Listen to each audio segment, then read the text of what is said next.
Hello, people. Good afternoon. Welcome to another episode of the Weeb Weekly.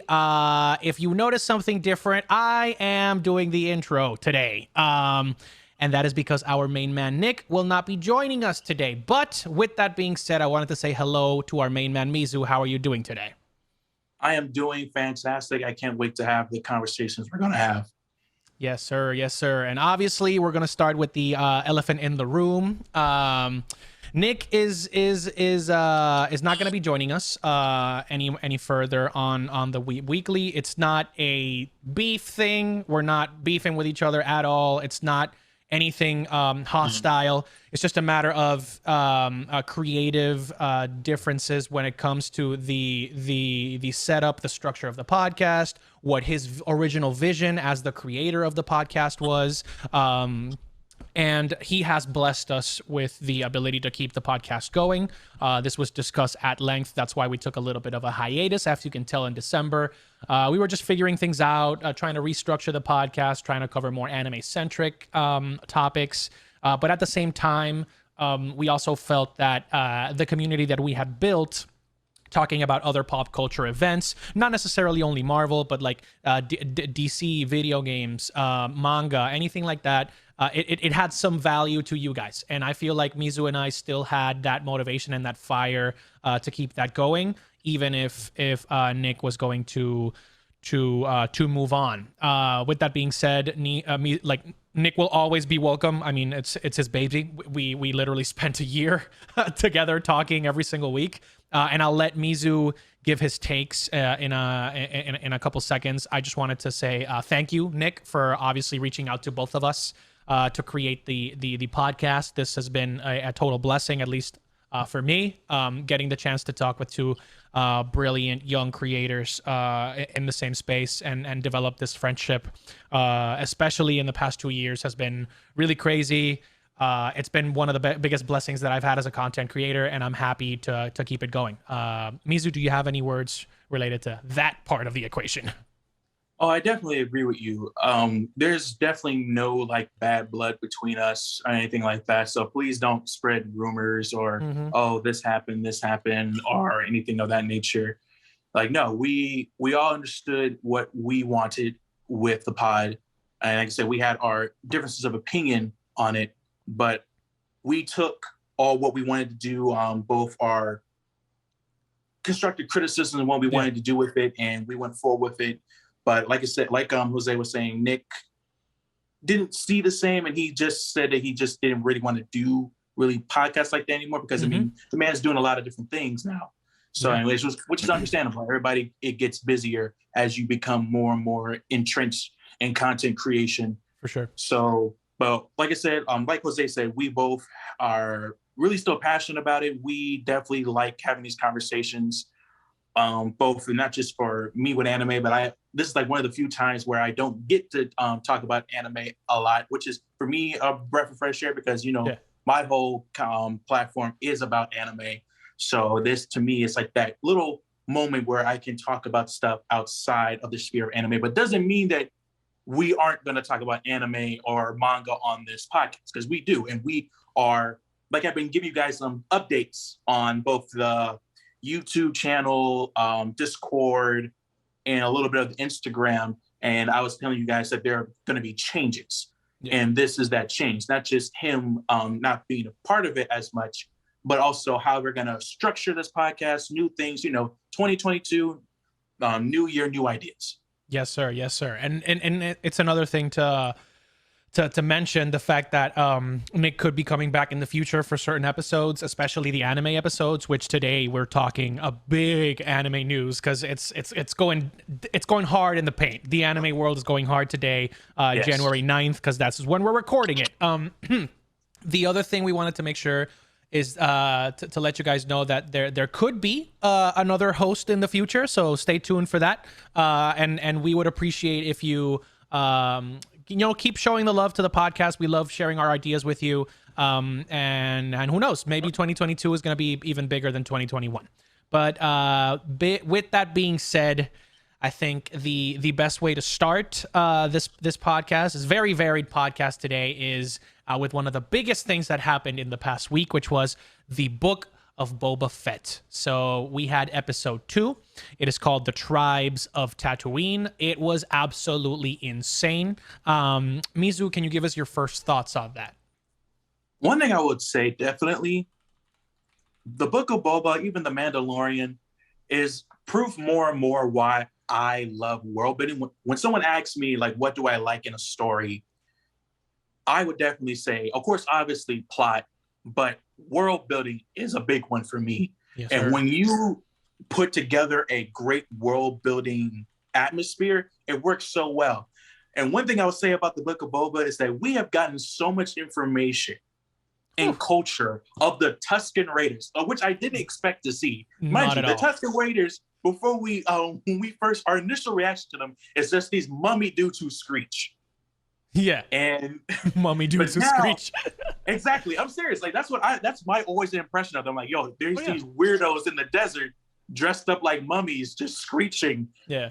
Like banshees and stuff. And lo and behold, Book of Boba, I believe in the first and the second episode, expand upon like the culture of the Tusken Raiders, what they like to do, what they believe in, how their whole system works.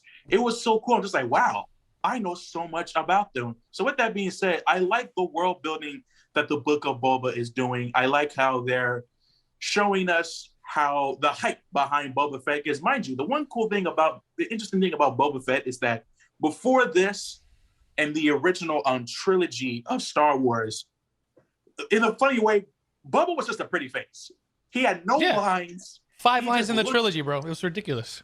Exactly. He just looked really cool, but said nothing. But he had such a grip on Star Wars fans. They're like, oh man, this guy's so cool. We want to see more. He's a bounty hunter. What would he do? What would he do this, that, and the third? So of course, some people got really salty when he died in The Last Jedi.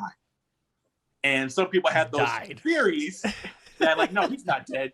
This cool bounty hunter's not gonna die. Like, and everybody kept talking about, what if he got out of the pit? What if he got out of the pit and he lived on and stuff like that? And lo and behold, you can tell that the Star Wars company, Lucasfilms, and of course bigger Disney, paid attention to that. He's like, you know what? Let's play with that. Let's do that. Let's make it canon that Boba somehow got out of the pit and just went on to be a badass. And I would just say, before you continue, I wanted to give a huge shout out to the people at Parks and Rec, because if you guys don't know, in 2013, Patton Oswalt in Parks and Rec predicts how Boba Fett like came out of the Sarlacc pit, and it is literally shot by shot exactly what Jon Favreau did. So if you want to see it, you can check it out on YouTube. You can see Parks and Rec Boba Fett prediction, or Patton Oswalt Boba Fett prediction. It is the most hilarious shit ever. He's literally recounting like, and as the sands of Tatooine, you go from the binary suns in Tatooine to the sands, and you see the Mandalorian armor from Boba Fett, the hand popping out of the sand, and there you see Boba Fett rising from the ashes. And I'm like, bro, this is literally exactly what Jon Favreau did. So sorry to interrupt. You can continue. No, that's amazing. I did not know that. I definitely looked that up. But yeah, I just love the direction so far with the Book of Boba Fett is doing. It is amazing. I like what it's building up to. I'm not gonna lie, I got worried at first because I'm just like, oh, is this gonna be a very possibly bad fan servicey show just for money grab? But so far it's pretty good. But what about you, Jose? I would say this is honestly one of the best pieces of Star Wars media in live action that we've had in the past couple of years. It's not an exaggeration. A lot of people are I don't know if you've seen it, but the people have been very critical of the episode online, especially on Twitter, saying that it's just filler. It resembles kind of the beginning of The Mandalorian in terms of just being random missions or a light amount of context to get us enthralled in this world. And I'm like, bro, this is literally the definition of world building. They're trying to separate away from The Mandalorian and bring you a story of what Boba Fett, the relatively unknown, unless you read the Star Wars Expanded Universe books and comics and graphic novels, his activities, his adventures are relatively unknown. and bringing Boba Fett into a humanized light was absolutely amazing. First off, I think the first thing that we need to discuss is how at the beginning he exercises that kind of not nobility but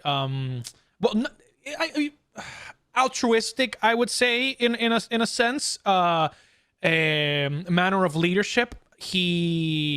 As we know, he got ambushed once he went to the Mos Espa Cantina by the Night Wind, which is a sect of assassins that we hadn't heard of, at least in Star Wars beforehand.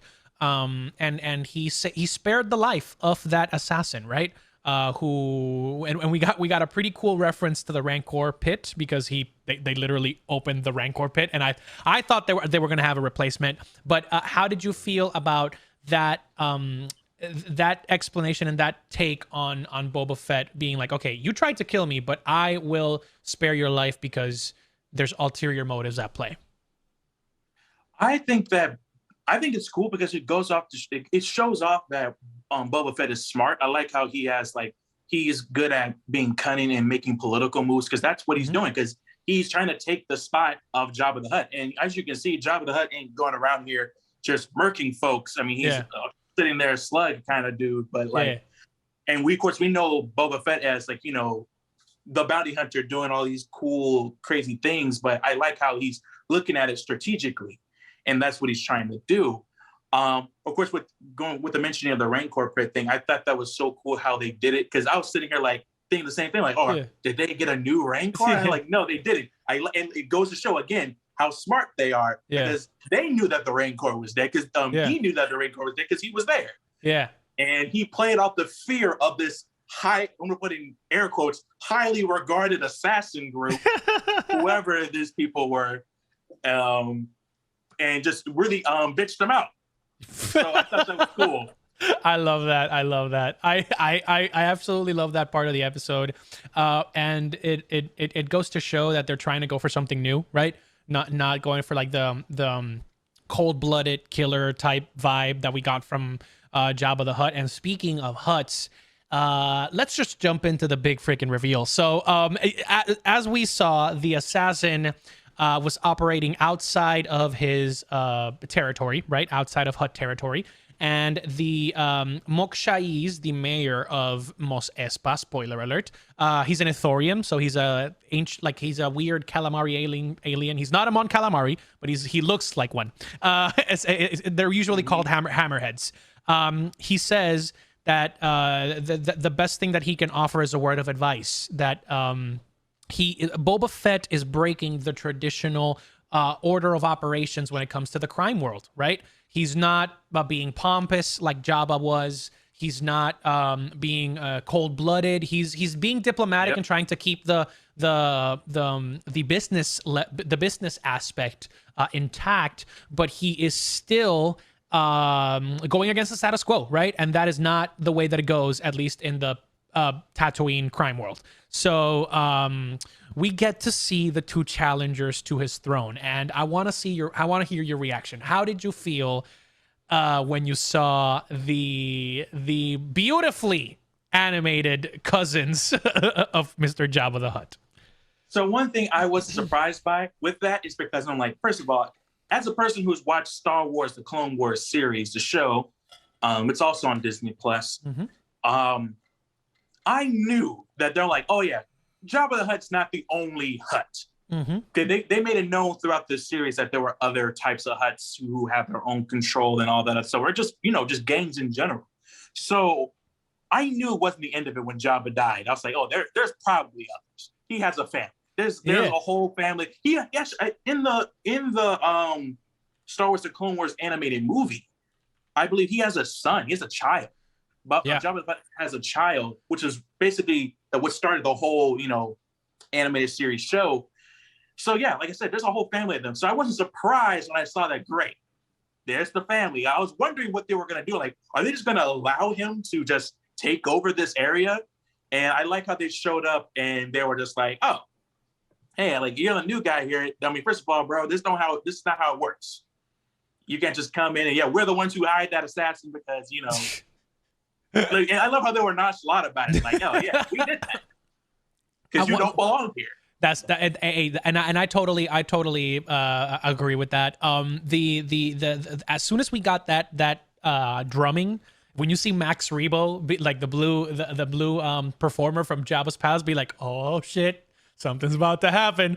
We see the two big ass twin slugs, male and female, in all their splendor. They had literally every single alien race carrying that litter. And I felt bad because it literally looked like they were carrying 10,000 pounds of blubber on their backs. And I was just like, bro, I would have needed a Herculean effort to lift those two up. But essentially, long story short, Jabba's cousins, called the twins, show up into Mos Espa, and they literally come in with like a deed, I guess.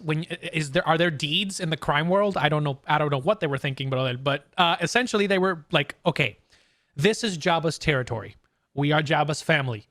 We are claiming Jabba's territory. They were literally straight up like that. And obviously our boy Boba Fett, he's about that life. He will square up on sight. So he was like, I am the daimyo here. So I would say go back to your home world and do what you do, because I'm taking care of Tatooine, or at least for the time being, I'm doing it. And we get another reveal, which I did not expect, but I was super happy to see, because the twins had company. The twins have muscle. And Yes. what other type of muscle than a big ass bear-like Wookie bounty hunter? Mr. Bro. Black Krrsantan is in the building. How did you react Wait, to that's that? his name? That's His Black name? Krrsantan. You don't know who he is? No, I didn't. Okay. This is great. Okay. I'll give you the backstory. And I'll for the people that are listening, okay. The Wookiee that shows up is a bounty hunter known as Black Krrsantan.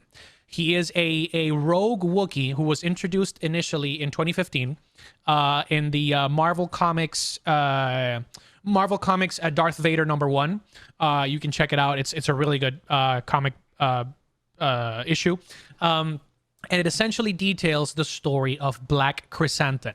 He is an exiled Wookiee from Kashyyyk, who was given the mark of Bear Claw, which means a Wookiee that was using his claws in combat. So for those of you that don't know, Wookiees are really, really honorable creatures.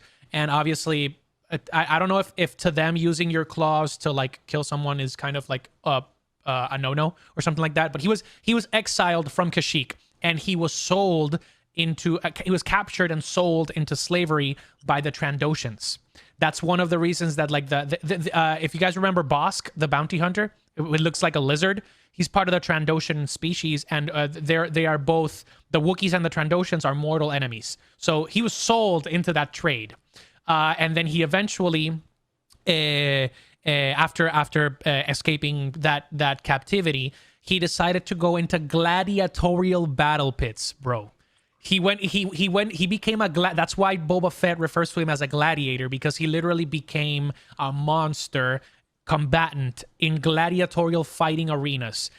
He literally was like, he was breaking records, right? He was LeBron James or Michael Jordan in the battle pits, because you know, like, Wookiees can literally dismember you without even trying. So he did that, and that gave him such notoriety that he became a bounty hunter. And we learn that Boba Fett and Black Krrsantan work together.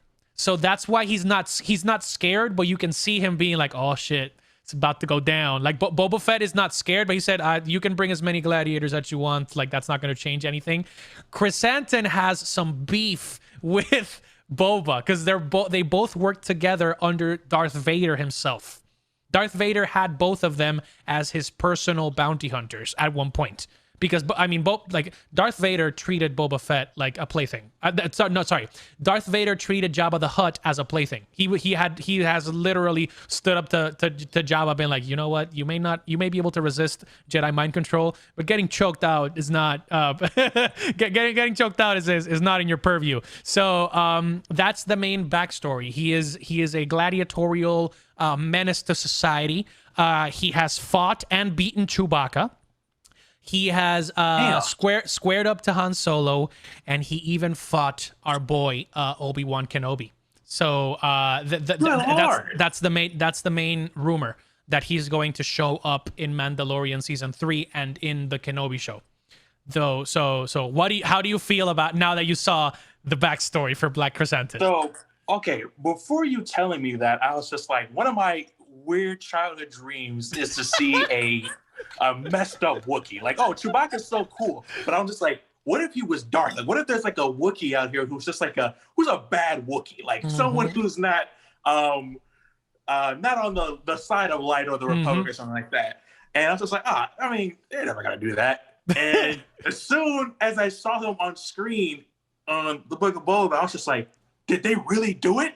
Like, this dude looks freaking amazing. Yeah. But now, since you told me that, and there's a story behind him, yes, sir, he has a whole freaking name. That is amazing. Wow. You remember his scar? The scar that he has in his eye? Yeah. Obi-Wan Kenobi gave him that scar. Yo. So that's why I'm super excited.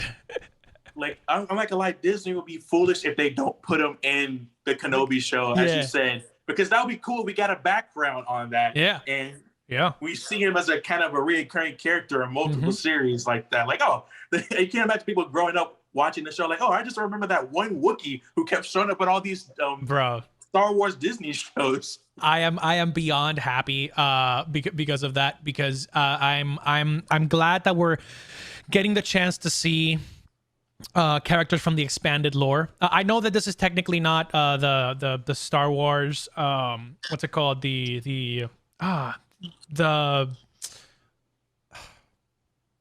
I'm trying to look for the exact word for the works that are non-canon prior to 2012. Star Wars Legends. So those are the works prior to 2012, when Disney bought Lucasfilm and Star Wars in general. So all of that is kind of rendered non-canon until they start picking and choosing, right, different pieces to bring. So for example, we're getting the Knights of the Old Republic remake, and that is completely sanctioned by Disney. So like we're making Revan canon, so that's really cool. But with Black Krrsantan, it's really cool because it's a different type of character, right? We the only Wookiee that we've known besides the ones that we saw in Revenge of the Sith is Chewbacca, right? And we know about Chewbacca's sibling, the Force sensitive Wookiee, but that he's still in Legends, right? He's not in canon. And seeing Black Krrsantan show up in the most menacing way possible. I'm looking at a picture of his armor, and I'm like, bro, this dude looks like something out of like Skyrim. Like, it's ridiculous. Actually, technically there is like in the Star Wars Clone Wars animated series. Oh, true. Mm-hmm. There is a Wookiee, but they didn't confirm that was like Chewbacca's sibling or nothing like that. But they did say that he was like the first Wookiee they ever got in the Jedi Temple to be Force sensitive. So they made that, which I wish they expanded upon those kids. There's like a whole episode where these children, we see what it's like when a youngling gets their lightsaber, their kyber crystal and all that stuff. I thought that whole episode was cool, and that band of children the band of younglings was pretty cool. I wish we got more episodes with them, but overall, I like the direction where the Book of Boba is going. Yeah. And to me, it's giving me, in my personal opinion, it's giving me space Game of Thrones. I like it right now, in a sense of strategic, like everybody's doing shady stuff. It's pretty much the Star Wars underbelly, dark underworld type stuff.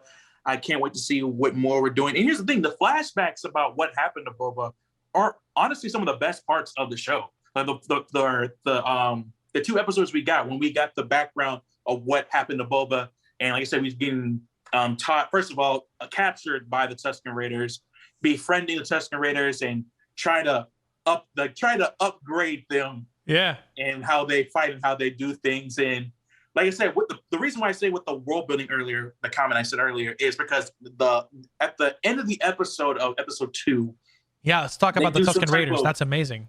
Exactly. The way they did like this ritual dance thing to show that Boba has been put into Tusken Raiders. Like I like how he had to go through some weird psychedelic trip tradition, which was a weird thing they did. It's not just the fact that it was psychedelic, but how they did it. Like this man literally had a weird alien bug go up his nose. A whole ass lizard in his brain.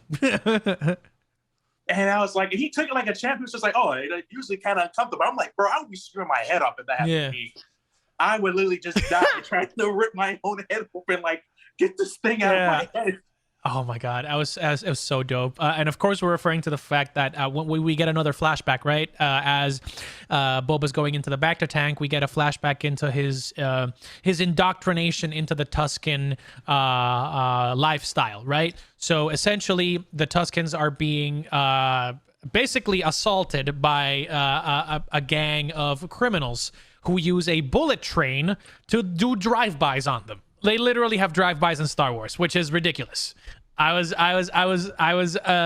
beyond impressed at how they got that to work. A whole train. That's the part that threw me off. They were literally doing it for no reason, and Boba, in typical fashion, is ready to be about that action. So he goes into Tashi Station, which for those of you that remember, that's the place that basically where Luke Skywalker was growing up, right? That's the only place where he like met with friends. There's a deleted scene reference in Tashi Station. He beats up a gang of people that have speeders, gangsters, and takes the speeders out to the Sand People.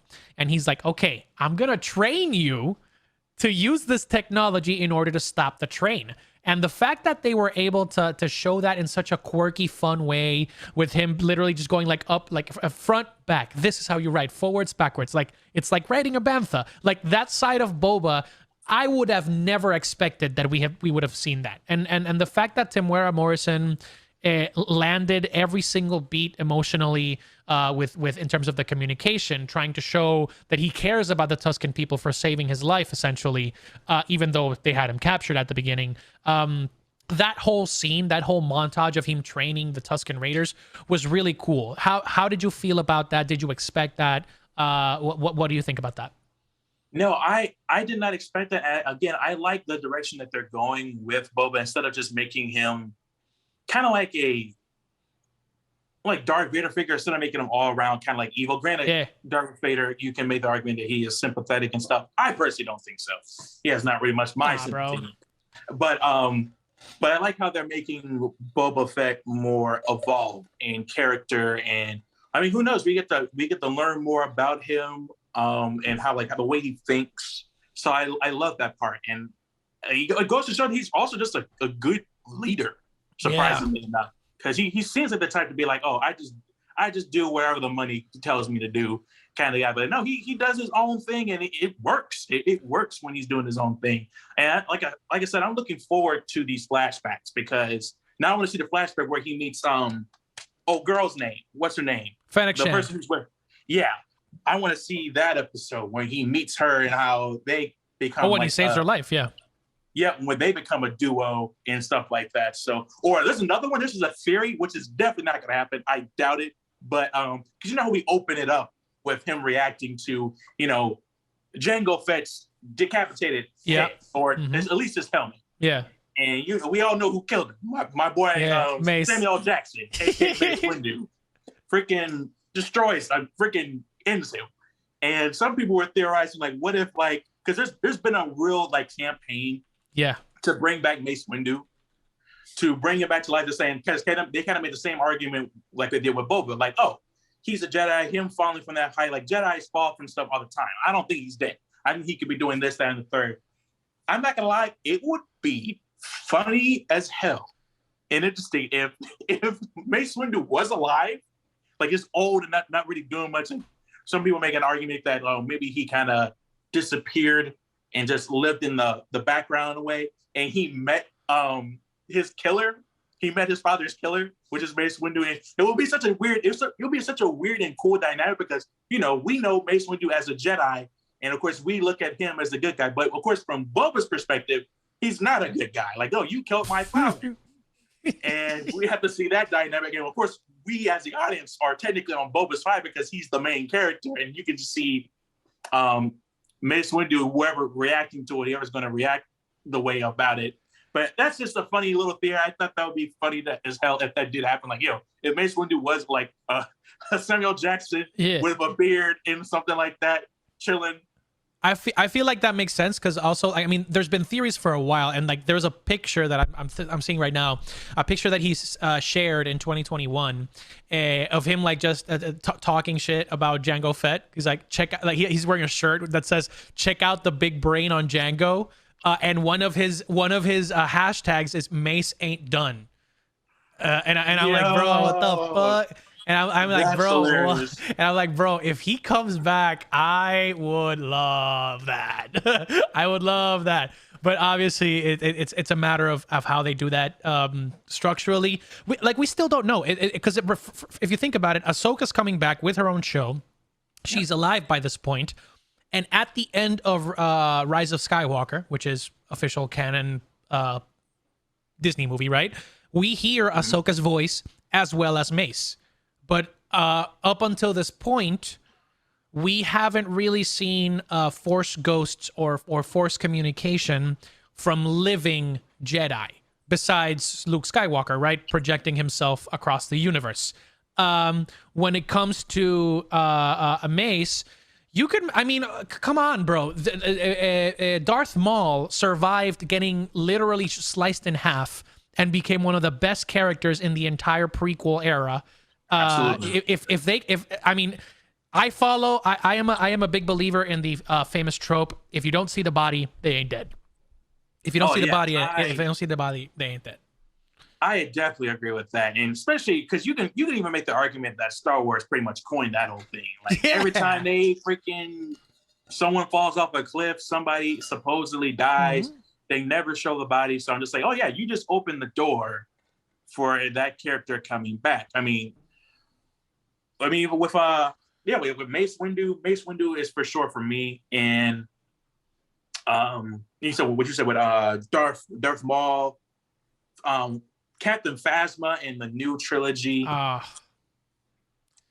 have been. They could have done that. And who knows? Yeah. Who knows? What if Disney goes off the rails and decides to do another trilogy after that trilogy? Yeah. I don't know. It's in their hands. But to go back to your comment earlier about how they're taking stuff from Legends and bringing them back into canon, which I like that. Though I originally want them to use the stuff from Legends more, but I like how they're taking like, okay, it's still open. That means the possibility of Legends content can still exist in this Star Wars. I mean, like you said, they did that with what's his name again? The Wookie? Black Krrsantan. It's a really weird way of spelling it. We're not gonna try to spell it, but yes. they did that recently with Black Krrsantan. They did that with Admiral Thrawn when they brought him back in the animated Star Wars Rebels show. Cad Bane, freaking like there's a lot of characters, and I like how they're doing that, or maybe like events that happen in Legends, which really 90% of them worked except for one, which was because in the Legends, Darth Sidious does do a cloning thing where he does try to clone himself and make himself stronger, which it worked in the Legends thing, but as you can see in Rise of Skywalker, it just didn't work at all. They ran it a different way. Yeah, they definitely ran it a different way. And I would say, granted, I still wasn't head over heels about it in the Legends either, but it was a lot more structured in the Legends. But yeah, I definitely agree with that. I want to see them take more from Legends and adopt it into this new Star Wars canon. Amen to that. And yeah, and with that being said, I would honestly I would give this episode a solid 9.5.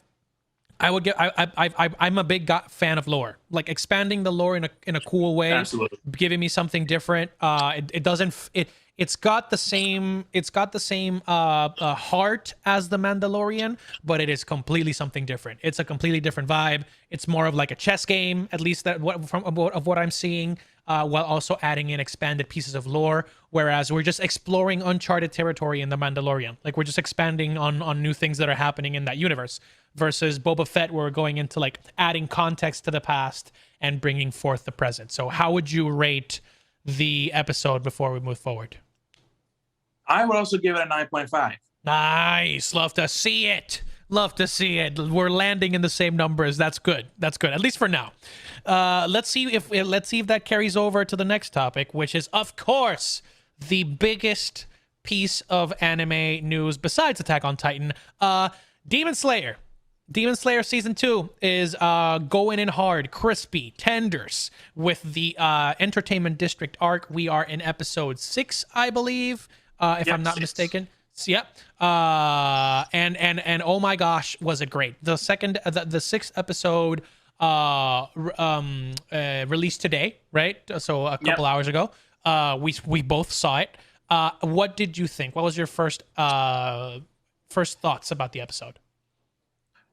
But I'll say overall, I love this arc, at least because one, we get to see my boy, everybody's little heartthrob, Hashira, I guess, Mr. Uzui.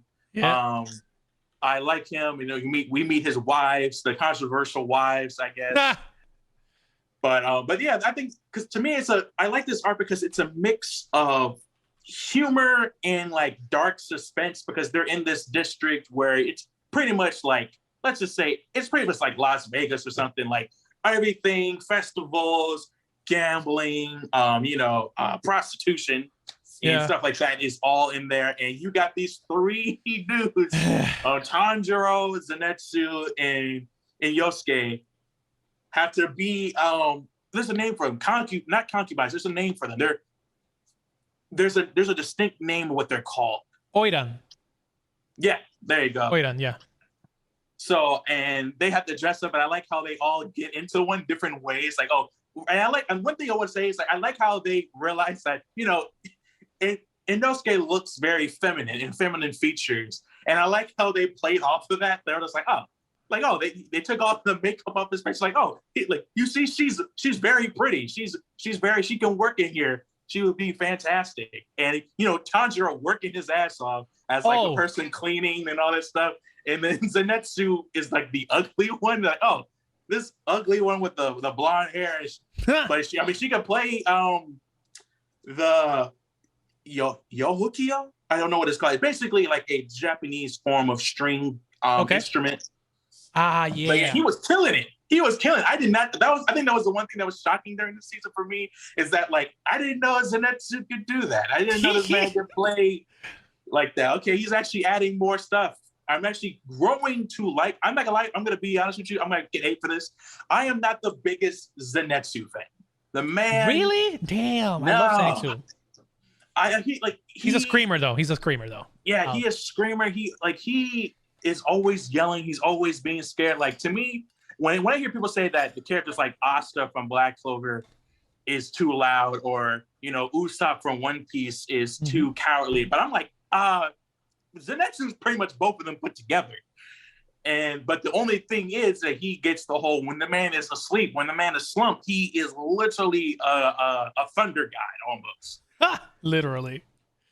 So I thought that was pretty cool. But specifically with episode 6, the action was freaking phenomenal. And the one thing I love about the demon power system in Demon Slayer, I'll say specifically with the demons, is that it is said that once a person becomes a demon, and the more they feast on people, humans and stuff like that, they develop their own unique abilities, unique to them. Like, you won't find demons with the same powers. Yeah. So I thought that was pretty cool. I'm like, okay. And I like how we get to see the different move sets these demons have. We saw one who was able to use drums and manipulate a house. We see a demon who has the ability to use spiders and spider webs. Yeah, the blood demon art of the silk. Yeah. Exactly. And now we get this woman with this cloth. Or it's like cloth. And one thing you should never do in anime when someone shows up, and especially a fighting based anime, is question the moveset. If every time the moveset is weird, it's about to clap your something ass. pops off. Yeah, someone can literally, someone can literally pull up with a piece of paper in an anime, and I'll be like, what on earth does that piece of paper do? Like, what is he gonna do with that piece of paper? But yes, I like how we get to see this lady, demon lady, the upper moon 6, and she is showing off what she can do with her clock, and she was just murking folks with her clock. I was still stunned. She took out half a city block, bro. Exactly. Though that part right there, I'm not gonna gave me low-key Invincible vibes. You know when Omni-Man goes through New York and does the whole train thing, and it was just like so abrupt and out of nowhere. And how she did that just was so abrupt. We thought she just hit Tanjiro, but then we look around, she messed up a lot of people in the area. I was just like, whoa, holy crap! Like this went way too far. I didn't think she was gonna do all of that. While Tanjiro was still standing there, like a champ. But I thought that was amazing. And then we see Tanjiro just go off the deep end. I think that was the part that, and you know me, I like soft boy anime characters. I like how they're mixing the two. Granted, not too soft, like ones that Deku's the perfect type of soft boy main character energy. Exactly, and I say Tanjiro is up there too. He's very lovable. He's very kind and stuff like that. And to see him go off the deep end like this, just looking at her with those eyes, those dead eyes, just like, you know what? You really like. I think I lost it. I think you really pushed me to the edge, woman. So I'm going to show you what it's going to be like. It gave me vibes like when Superman is talking to, I think it's Darkseid, and he's like, you know what? Nobody, like everybody's safe. I don't have to hold back anymore. You about to get clapped because I don't have to hold back. And I think it's the absolutely perfect way to introduce the growth and absolute amazing power that Tanjiro has. I know that you and Nick know exactly what's going to happen and how powerful he's going to get, and I'm super mad because I want to start reading the freaking manga so I know exactly what's happening. But I was completely shocked at the level of power that he exhibited against an upper 6 demon. The Hinokami Kagura is extremely powerful. The way that it elevates his stamina, his speed. But I'm a really big fan of, for example, quirks as a power set because they have consequence, right? I love the fact that, for example, this extreme power is similar to a quirk because it has a toll, it has a physical toll on Tanjiro's body. But the fact that he's been training for so long, it permits him to do multiple strikes of the Hinokami Kagura with the sun breathing. And I was honestly at awe in terms of like the animation is absolutely superb. The only thing that I would say is we didn't get that much of Inosuke and Zenitsu. They had their own chance to shine and it was animated really well. But if we're being honest, like that scene at the I don't know the name of the belt. Essentially, Warabi Hime, Daki, however you want to call the demon, she can create a sentient version of her belt. That is the one that's obviously capturing the victims and devouring them for energy. And that belt being thing has a lair right on the bottom of one of the entertainment houses. So as soon as the Hashira Tengen Uzui hears the battle going on in the catacombs or whatever they are, the riverbanks, I'd say, he comes in and absolutely murks this friggin' thing left, right, and center. Only 2 pieces are left, and that's where we get the big battle at the end. I would say that this was a mid-level episode for the rest of the squad. I know that we got some context into how Uzui feels about his wives, Saki and what was the name of the other one, the blonde one? I forgot. I wrote it down. One of the blonde streaks. Yeah. I know you're talking about. Yeah, so it was Makio or Mako or Makio. Makio and Suma. Makio and Suma, we can see some context into how he feels about them, but it was mostly a Tanjiro episode, right? It was mostly him recognizing how powerful the demons are at the upper 6th level, fighting her off by himself with an injury, was absolutely critical. But I wanted to get to the meat and potatoes, which were the last 10 minutes of the episode. The reason that the episode is called Layered Memories, right? I didn't know that this was going to happen, and I think this is the first introduction that we've seen. So when Tanjiro shows his true power and embraces the Hinokami Kagura to the point where he literally lets go of his physical limits, right? He just embraces the sun breathing in full. It reminds Daki of another warrior, which we learn is Tanjiro's father. And I'm like, and she's like, oh, these are not my memories. Is it? What? Is it? His father? Is it looks like him. It looks like him. At least from what the long hair, the Hanafuda earrings, or like, unless it's the future. Well. Because so let me break down the last part. Okay, so she says that's the thing that I had okay. Here's my theory. Okay, so she says these are not my memories. What is this? This is from the cells. If you remember, the demons, the upper 12 moons get their immense power for the amount of blood that they've gotten from Misan Kibutsuji. So my theory was that person that she is seeing in her vision of Tanjiro, when she sees Tanjiro, which has the Hanafuda earrings, same color of the hair, I think he has the same mark, but Tanjiro mentions that his father was born with that mark and he got the mark protecting his siblings. My theory is that Misan Kibutsuji, or one of his demons, met Tanjiro's father, and that memory has translated through his blood into Daki. And that's what he's seeing. He's saying, oh shit, this is like a traumatic memory. Could this be like one of Misan's memories that's just flashing like danger in my eyes? That's my theory. Obviously, you know the answer.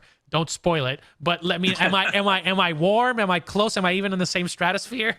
So I'll say the parts that you were right on. You were right that, like as you said, this is Muzan's memories. Okay. Kind of like how, like you say, like in the MCU, like how the symbiotes work. They all have interconnected. A collective consciousness. Pretty much. So, and yeah, Daki is seeing that memory, and as you saw when she said she at one point couldn't control her body because her body was attacking so fast, because that was, she can say that it was Muzan through her attacking Tanjiro because he was thinking that he was that man. And how do I word this? The man in, I would say this, he's not from the future. I'll say that. He's not from the future. Okay, so we're not time traveling. Okay, that's good. That's good to know. That's actually a good point. Okay, so we're not time traveling. Mizan is not like what's it called? The doctor from Back to the Future, Doc Brown. He's not coming back and be like, oh shit, I have to kill Tanjiro before he becomes the chosen one. Before he becomes the Avatar. I like that. I was completely shocked by that. I was like, bro, if Tanjiro is like embracing his father's sun breathing, one of the things that I thought was going to happen is that he was going to combine sun breathing and water breathing. So the sun form and water forms, which I thought was cool. But we learned that his body is not catered or optimized for water breathing. That's why his sword gets nicked. So he's not a pure water form master. He's gonna be a sun freaking breathing master. And some people brought that up in a form of a question a lot, and I've been seeing like on the internet. And the reason why is because if you got to think in the circumstances behind Tanjiro, is that first of all, he was technically, going off of his background, he wasn't really meant to be a demon slayer. He was secluded in the deep snowy forest and stuff like that. And as you can see, our boy Giyu, the person who found him, he had no intention of making him a demon slayer or nothing like that. So, of course, out of the kindness of his heart and how he felt for his sister Nezuko, he was just like, okay, you can become a demon slayer. And he sent him his master. of someone he knew that was skilled as a demon slayer. And of course, he's going to teach him whatever form that he knows. Yeah. And it's also because Tanjiro has the gift of super smell, because he can smell things at a higher rate. Can't than all of other them? people can. Can't They all actually they all have something different. So Tanjiro has super smell. He can smell things from different distances and stuff like that. Zenitsu has hearing. His hearing, because of his static, because I guess he gives off like a static charge off his body on a regular, which heightens his hearing, so he can hear things from long distances. And then Uzui has the sound. He's the same thing, right? Sound Hashira.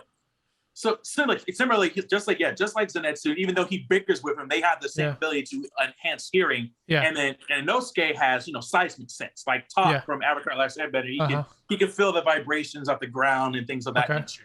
So they all have unique power little set perks, for that improves their swordsmanship skills as demon slayers. But that was one of the reasons why Gyu let him go to that particular master, the master who teaches him how to be a demon slayer, because he also has a great sense of smell. And of course, he taught him what he knew was water. And so that's what Tanjiro learned. And as you can see with the recent episode, we're learning that he's not natural with it. That's not his thing. Okay. And of course, we find out that he is the sun breather type. So we're going to see a great progression and change within Tanjiro in terms of power set. I like that. I thought there was going to be like more of a dual typing type deal, like Pokemon, where you're going to be like a psychic steel type. I thought it was going to be like that, but doesn't feel like that. I am excited to see the sun breathing evolve. But the last thing I think we can cover that is really, really relevant is, holy shit, Nezuko is protecting the Oni-chan in the best way possible. She went X Games mode. She is back with the vengeance, and we have officially seen her demon form. I was shocked. She hasn't consumed a single human, and she can and as Daki mentioned, her healing and her stamina are literally upper moon level caliber. And I'm like, oh shit. What if sleeping can give me that in real life too? I was sitting here too. I'm just like, after seeing Nezuko, I'm just, because funny enough, my wife said this as we were watching it after seeing Nezuko, and she's just like, oh, maybe being a demon might not be all that bad. Like, I mean, as long as I come out like Nezuko, it seems like a perk to me, besides the sun thing. But I was just looking at her, I was just like, I mean, yeah, if I end up like Nezuko and I have to eat people, then maybe it might be a kind of work. And plus, I'm a night owl anyway, so I don't see the loss here for me. But yes, seeing her form like that. First of all, this is the longest since everybody in the mother is infatuated and love Nezuko so much, and it's so weird and funny to see that it took until episode 4. What was it, 4? Like, it was episode 4 when we finally saw her. Like the first 3 episodes, we don't see her at all. We know that she's in the box. We hear her, we see the sashes, but we don't. And then we finally see her in episode 4. But yeah, when she went all out, and I like how they're showing off her own demon powers. And the part that's interesting, because as you can see in the first couple of early episodes, Muzan, even though he's a big bad, he's also a scientist. The man likes to do his research. And the part I like is that you can say that the demons are kind of like evolving. Like they're a form of evolving in different ways, which explains why they all have different power sets, which explains when they go through certain changes. Like, for example, Nezuko never ate a human. And she substituted that not eating a human with sleep. So she sleeps for a long ass period of time. She be sleep all day. Yes. So, but as you can see, it works. And I think that's the part, again, like I said earlier, I think that's the cool thing about the demon arts or demon physiology of them. So I thought that was pretty cool. But yeah, Nezuko went all out. I can't wait to see more of her abilities when they get animated, because she's not done. She's going to be hardcore. She's all of them are going to be freaking amazing. Yeah, I got the name of her blood demon art spoiled to me. in on Twitter. Sadly, I was making tweets about. Yeah, I don't know exactly how it's gonna play out, but I know the name of it, and I find it super cool. We already got a peek of it when she was basically, I think she used it already on Rui, when she escaped the when she escaped the silk trap that he had. I think she either used it or had a precursor to that blood demon art. But I know the name now, so that's pretty cool. I'll leave that up to you if you want to see it or not. But yeah. Oh, I'm also gonna say I love how like Nezuko's go-to thing is just to kick people in the head, like decapitate people by kicking them. Hell she did that to a demon, like early in the early season. Yeah. And she did it again to the Upper Moon 6. Daki, yeah, Daki got full on Cristiano Ronaldo Messi type kicked straight into the freaking roof. I love this episode. I think this the first one, the episode 5 was good, but this one was better. I was all in as soon as we saw Nezuko's transformation. I was literally like goosebumps in my spine. So definite yes from me. Buying for the next episode, which I think is the next episode the last one in the Entertainment District arc. There's only a few more.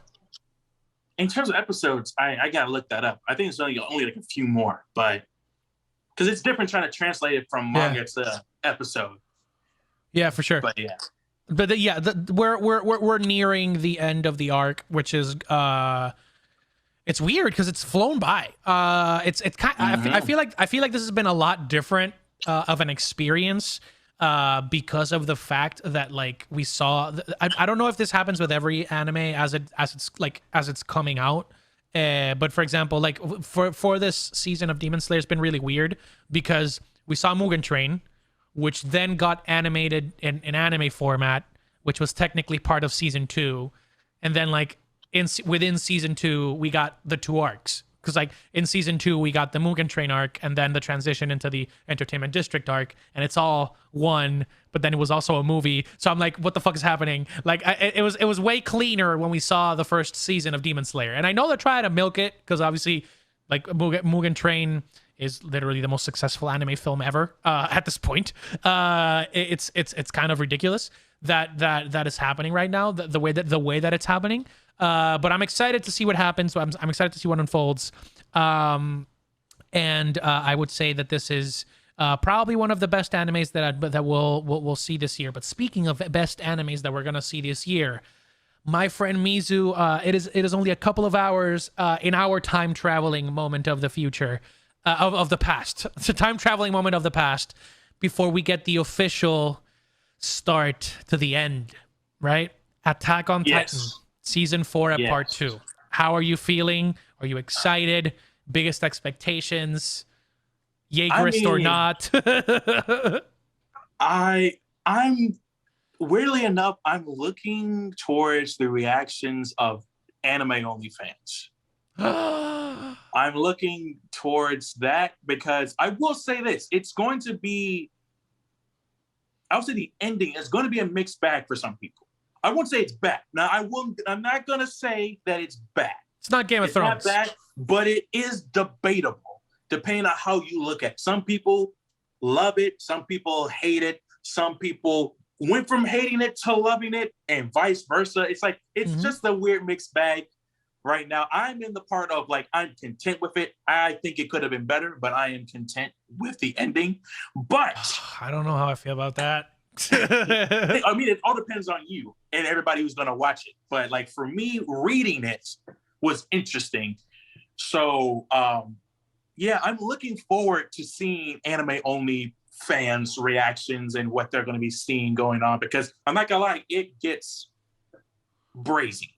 Bad shit crazy. Like it's gonna the things that are going to happen are just going to like exactly like the characters and how the events and freaking how they set up like, and don't be surprised. You might get a little confused, which I'm not gonna lie, for me, which I'm happy for, because that's my job. I'm gonna come in and try to explain the lore to you guys, because I've been doing some Attack on Titan stuff, like explaining how the Titans work and that little pocket dimension that they're in, that they kind of teased in the trailer and stuff like that. I'm gonna explain all of that. So if y'all, once it comes out and y'all have questions, just hit up your boy, and I'll try to explain it the best I can. I don't know how I'm supposed to feel because I've seen a couple of the iconic manga panels, so I kind of know one of the big reactions that we're gonna have. I want to see it animated though. I'm just worried that I will end up becoming a Jaegerist by the end of this season. I don't know exactly how I feel, because I don't agree. Let me put this out into the universe. I don't agree with extermination. I don't agree with that. But he the Marlians are not great people either. They're not saints, right? So like I'm very conflicted. I'm very conflicted. I'm glad you say that, because one thing that Attack on Titan, just like you can say you make the argument with most anime, but one thing Attack on Titan, especially this season, hopefully is going to do is that it explains the background of why the Marlians are the way they are. We learn about ancient Eldia and how Eldia came to be, how the subject of Ymir became the subject of Ymir. We get the whole backstory. We get the backstory of the first ever Titan herself, the big name herself, Ymir. We learn everything in their mother, and I'm not gonna lie, even though I've made it clear on this podcast before, I am no longer a Jaegerist. Yes. But I'm not going to sit here and act like I didn't say that, because I did on this podcast. I'm not going to backtrack. But here's the thing. I get why some people maybe still are on Aaron's side at the end of it. All right. I got into the boat of I don't necessarily agree with him anymore, but I understand why some people would still, depending on the things that he does and stuff like that. So, but the one thing I will say most about Attack on Titan, even though this is not really a spoiler because we already kind of see it showing off, that I like how our main protagonist is doing, the center of the show is becoming a very questionable individual. I like how he's going from, he's not like Naruto or freaking Deku and all of them who are just good boys. You're just trying to achieve something, and we see them grow and become better individuals. I don't know about it. That Aaron is interesting, but I love it though. I love how he's a morally gray individual, and it's realistic. I like when anime does fictional realism, because it makes it feel more real when you watch it. And I like what they're doing with Aaron. So yeah. So if you be prepared, he's not going to be your typical anime shonen protagonist. My man is built different.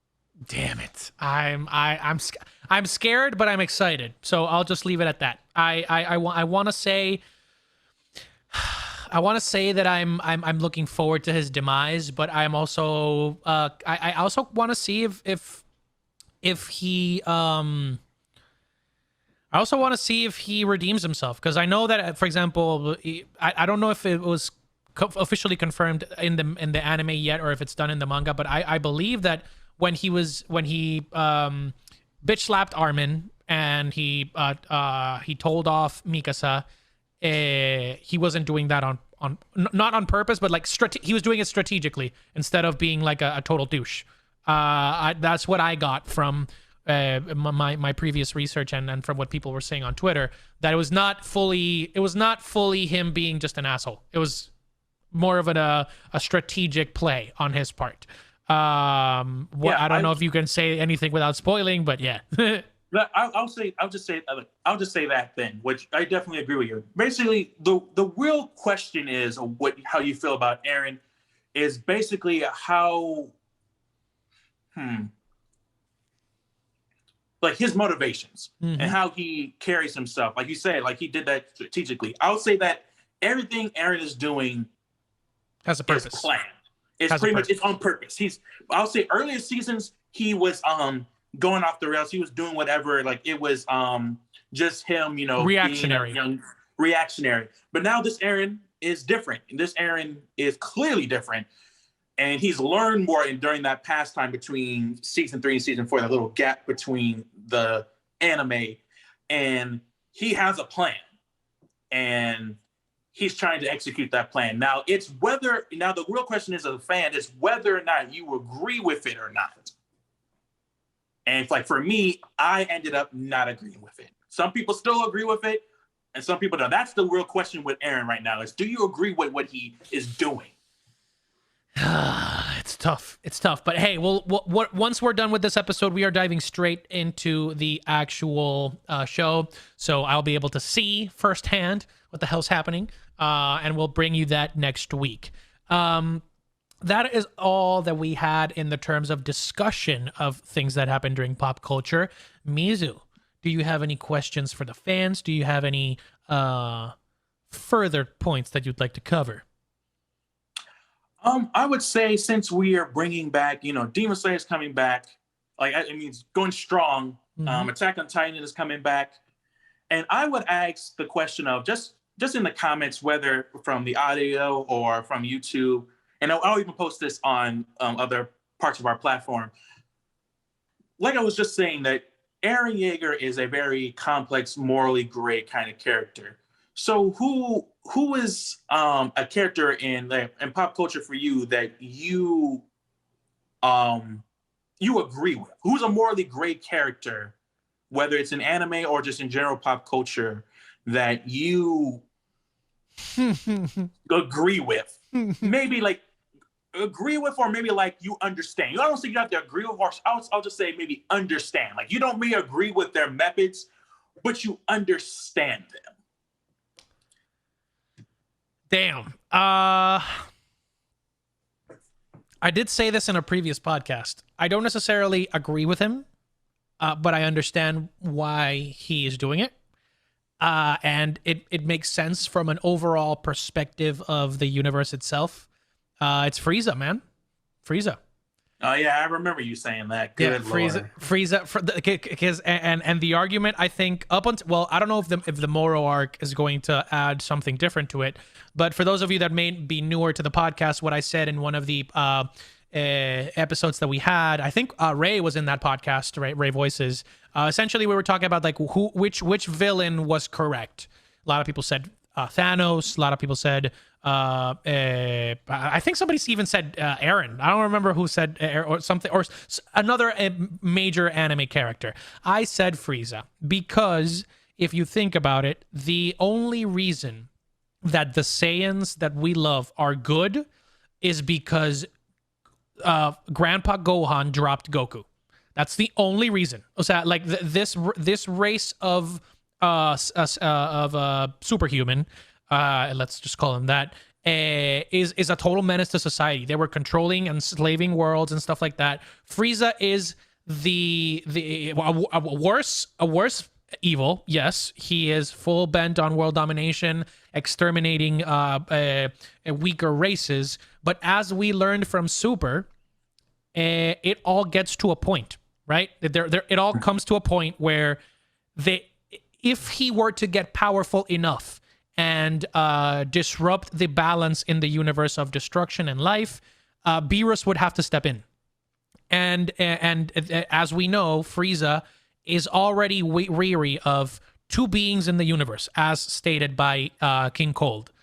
You never mess with Beerus, and you never mess with Majin Buu. The only reason that Majin Buu was released is because of that too, with Babidi, and the only reason that Beerus was like, let's put it this way: the only reason that Frieza could have gotten to the power of Golden Frieza to even become remotely as close to Beerus as possible is by meeting Goku. So Beerus is the ultimate stopper of Frieza's world domination. At some point, if he gets out of line, he will be put on the ground. So if you think about it, in a very twisted sense, he was doing the universe itself a favor by getting rid of the Saiyans. Was it the right move? No, we're not Thanos, Mr. Captain Genocide. But was he right? One from a certain point of view, maybe. Well, good lord. That was a rough take. That was a hot take right there. No, I know. And I remember initially when you first said it, we were all like, Jesus Christ. Shit. But so last time I said Dr. Doom. Oh, but, yes. Doom. But this time, going off the topic of Aaron, and the person I thought Aaron was going to be technically like, and that would be Lelouch Lamperouge from Code Geass. Okay. So the whole basically part of Code Geass is that Europe pretty much band together, and America band together as one country called Britannia, and they basically, conquered the world. Go figure. And go figure. They take over Japan, and they turn it into a district. Instead of calling it Japan, they call it District 11. And everybody who lives there are not Japanese anymore. You are 11. That's what your name is. That you're going to accept. You are second-class citizens. Everybody who's not pure Britannian, pretty much you guys are the scum of the earth. So, damn, that's the main rough. character is one of the princes of Britannia, but he's not. Okay. I would say he's on the lower end of the bloodline, in the sense of like he's still part of like the main bloodline, but he's like I think like the 6th, 7th in line or something like that, and I think he has like a different mama or something. I don't know, but pretty much he and his sister, his father allegedly, the king, kills his mother, assassinates her, and like a weird, like on some mafia gun down nonsense, and which also paralyzes his young sister, and they both get exiled to District 11. And just to put the cherry on top, he commands an airstrike in that area where they were supposed to be exiled in. So they survived, and obviously Lelouch has some bitter feelings and about this whole thing. So he's made it his life goal. He's incredibly smart. He's made it his life goal to destroy the Britannian Empire. Whether he was going to do it by himself, he had no idea. Like he had a plan, but whether he was going to do it by himself or something, his goal was to destroy this empire. And luckily, he ends up finding this lady who has this weird ability, which is kind of explained in a way. And she basically gives him a ability called the Geass. And each person who gets a Geass gets a kind of like a unique ability. So his Geass was the fact that he can basically, you look into his eyes, he'll give you a command and you have to do whatever that command is. The only catch is that he can only do it to you once. So if I had the Geass and I told you, Jose, at 12 p.m., you need to do jumping jacks. You need to do 150 jumping jacks. And for the rest, as long as you live at 12 p.m. out of nowhere, you will get up and you will do those jumping jacks. Damn. But the only catch is I can't do another one on you. I can't be like, okay, now do this too. No, you're stuck with the jumping jacks. I can't give you anything else. So of course he uses this ability to his advantage. So he's the part I like about the show is that he grows into he starts so small with himself, and he grows his operation from a small little resistance force to a whole rebel army to more and more. But the reason I say is like Aaron is because he does some very questionable things. Think about it. Of course. He is trying to take down this empire that he believes is evil, which I mean they are pretty shitty. It's a shitty empire. But they literally make the Empire from Star Wars look better. Not gonna lie. And but here's the thing. Like, of course, it goes down to that whole question of, the whole be the bigger person kind of thing, or like, or it does what you're doing justify, because of your cost, does it justify the actions you do? Does the end justify the means? Yeah, does the end justify the means? And he does a lot. Like I said, I'm not gonna lie for you. For a good part of the season, I've been rooting for him. Like, oh yeah, screw the Britannian Empire. And then he started doing some stuff, and I was just like, questionable. I don't questionable. know. Exactly. I don't know about that. I don't think this is smart. I mean, you're literally the smartest person in the show, but I don't even I don't, with a lower IQ than you, don't think this was a smart idea. But yeah, but I would say that, so no, back to that question, does the end justify the means? And my is yes. What Lelouch was doing, granted, it was very questionable, very messed up. You can say that, but as my morally great character, I think that what he did justified the means. Damn. Granted, there may have been better avenues, but double homicide. The end result worked. I can't. That's the thing. His end result worked. So I was like, okay, double homicide. You got me there. You got me there. Fair. So yeah, I'll say Lelouch Lamperouge is, or his real name Lelouch V. Britannia, but he hated his family so much that he cut his name from V. Britannia to Lamperouge, which I'm trying to remember what it means, but like there's a meaning to it as well.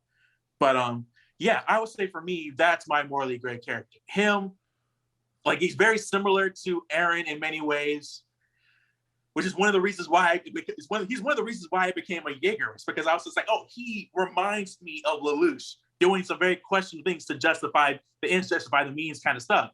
I feel that. But the difference is personally, do you agree with it? It's his. I'll say Aaron's is more divisive. Yeah, Aaron. The thing is, Aaron's is literally straight up just extermination, but not like the Frieza example where it's just like wonton friggin'. I don't know what to say. It's kind of tough. It's one of those emotional and philosophical conundrums that you can go on and on and on and on and on and never have a concrete answer because everybody's different and everybody has a different sense of morality. But with that being said, I think we can end the pod with our fun fact of the day. Mr. Mizu, would you like to start first? All right. So my fun fact of the day, and some of y'all who follow me might have seen this on my TikTok, is that there's a character named Guts. He is an iconic character from the Berserk manga. I mean, if you don't know who he is, he pretty much pioneered the strong man with a big sword trope. You always see those characters who have bigger weapons than they actually are, like Cloud and other characters like that. He pretty much started that trend. Mm-hmm. And he also has a robotic like iron hand that he lost in a very traumatic, one of the most traumatic scenes in anime manga history. And he fights demons and things of that nature. But yeah, it's a very iconic series. The series actually even inspired Dark Souls. Yeah. But that's not the fun fact. The fun fact is that the character Guts was based off a real person, or coincidentally based off a real person. So there's this knight in real life, a German knight named Godfrey Guts von Berlichingen. I can't pronounce his last name. Like you said, he's a German knight, and he loved to fight. He loved swordsmanship. He liked feuds and things of that nature. One day, he lost his arm to enemy cannon fire. And you would think a regular person is like, oh, well, I'm done being a knight. I might as well retire. No, not this man. This man was just like, no, I love being a knight. Screw it all. Goes to a blacksmith and tells him to make him an iron hand, an iron mechanical hand. And so the blacksmith did it, and he had one hand. It was pretty much like looked like a hand made of iron and stuff like that. And because of that, he went by the name Guts of the Iron Hand. And he went around doing a few more knight-worthy stuff. And so one day he was like, you know what? This iron hand is kind of getting garbage. I need a new iron hand. This man gets a second iron hand, which is better than the last one. You can look it up. Look up his name, Guts, Godfrey Guts von Berlichingen, something like that. And his actual prosthetics are actually in the museum. You can actually see it. He has a second iron hand, looks incredibly badass, and he can do so much more of it. He can hold a spear, he can hold a sword, a shield, he can ride a horse with it, he can even write with it. Mind you, this is a real person. And just like Guts, him and Guts are so similar. Both manga Guts and real life Guts are pretty close to each other. They always got into fights. They always were sassy. They had like they don't take shit attitude. They both carried big swords. They both had cool armor. But the coolest thing about it is that the creator of Berserk, he was asked this question like, "Hey, was manga guts based off this real knight?" And he said no. Funny enough, he had no idea that that man existed. He thought that he made it up in his head. Damn. He really thought that I thought it was just coincidental. It was so funny enough. Now, granted, you can make the argument that he could have been lying. Who knows? But may he rest in peace, by the way, the creator of Berserk. But it's not impossible, because I mean, I'll say Black Panther was created the same year that the Black Panther Party was created, and Stanley was asked the same question: "Hey, was Black Panther inspired by the Black Panther Party?" And he said, "No, it was just coincidental that we made it literally, 2 months apart from each other, that these two entities were created." Yeah. So I believe that he wasn't lying. But yeah, it's so funny that these two characters who are very similar to each other, these two people, are just coincidental. So it goes through that whole thing about does art imitate real life? Mm-hmm. Amen to that. That is literally that's a big one. Damn. My fun fact is a little bit different. I was gonna go with a Hulk one, but I realized another one that's actually really cool. I don't know if it'll stand up to yours, but I'll say it anyway. For those of you that don't know, Venom, the character, the much beloved anti-hero, the lethal protector, as you may, he was created by a fan. So for those of you that don't know, yeah, so the original idea for Venom came from a guy named Randy Schueller in 1982, whatever. Marvel was running a contest for aspiring artists, for up and coming talent, and he submitted a story or a concept of Spider-Man getting a suit from Reed Richards that uses nanoparticles or nanotechnology, the same materials that the Fantastic Four suits are made of, to give him a stealth look, and that they would enhance his stickiness, his ability to stick to things by like 25%. That was his original concept. He submitted that to Marvel, and like if you look online, it'll say that like the creators of Venom are like Todd McFarlane and what's his name, David Michelini and Todd McFarlane, which were the ones that created like the story itself of how Venom originally became in Amazing Fantasy. In the Amazing Spider-Man. But the Marvel Comics, the editor-in-chief, Jim Shooter. I think at that point Jim Shooter was the one. They sent him a letter being like, "Look, we want this story. We want to buy this concept from you." They made him. It was like a contractor, like a work for hire contract or whatever. Do you want to know how much they paid for Venom, Marvel? How much? $220. Yes. I would be so freaking livid. So adjusted for inflation today, that would be around $500, $530 something dollars. What the hell? I saw that a couple days ago, like the actual number, and I was like, holy shit. Yeah. So Venom's character was worth $200. They took the inspiration, right? The black suit.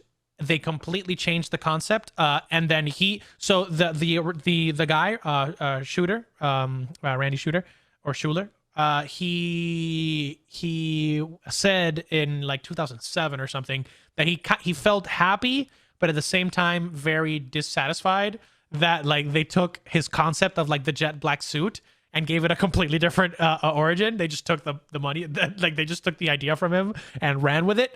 I am personally really happy that they changed it though, because Venom is one of my favorite characters. But that's a real cool fun fact. Venom is indeed a product of a fan, and he was technically worth $500.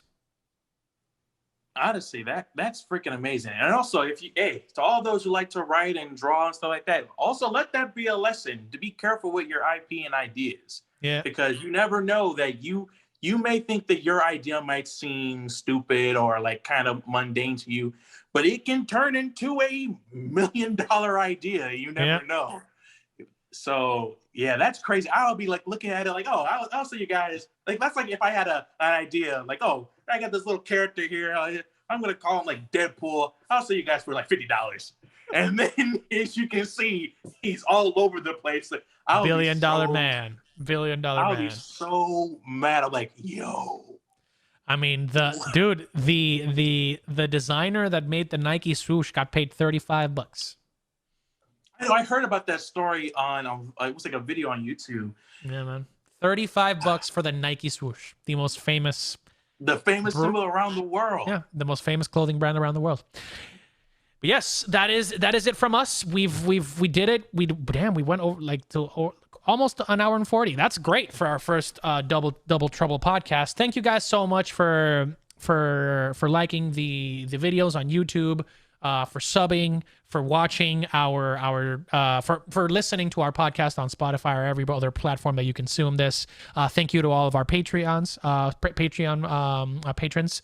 Thank you guys so much for helping support the dream. Again, big thank you from the bottom of our hearts to Nick for starting the idea, for bringing us together and bringing us on this amazing journey. This is the first of many podcasts that we hope to do in the future. We may have a new host, a new co-host.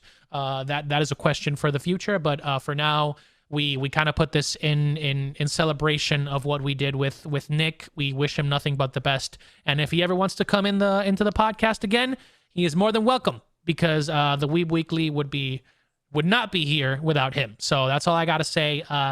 Mizu, you got any final words? Where can they find you?